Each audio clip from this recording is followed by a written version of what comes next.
tağalladan inen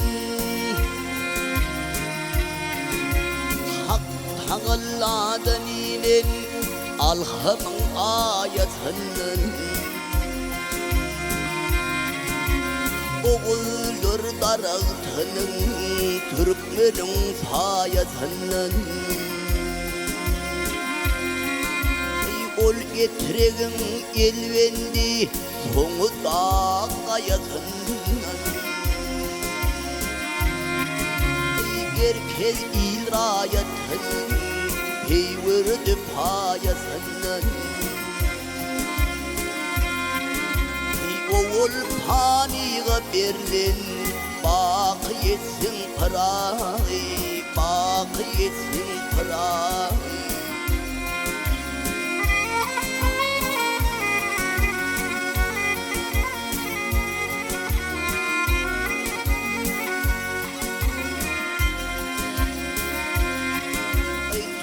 Kulliyen çelkenler Araçta toy tuttular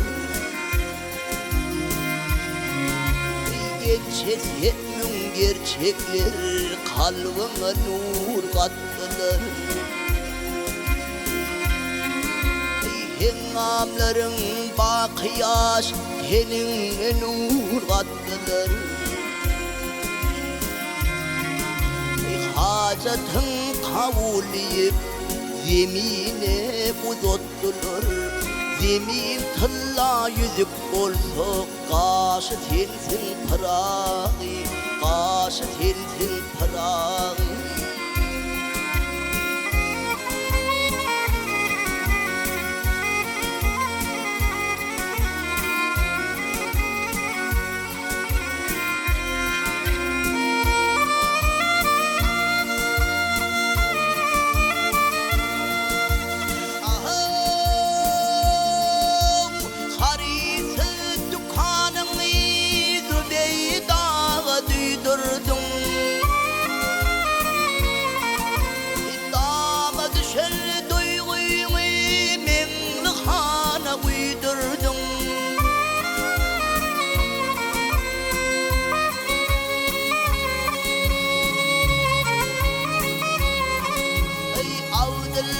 Feryadına ciğerini köydürdün Hayalime mezhaba hoş sözlerini didirdin Hoşnutta yerim yedanın bilbiletin pırağı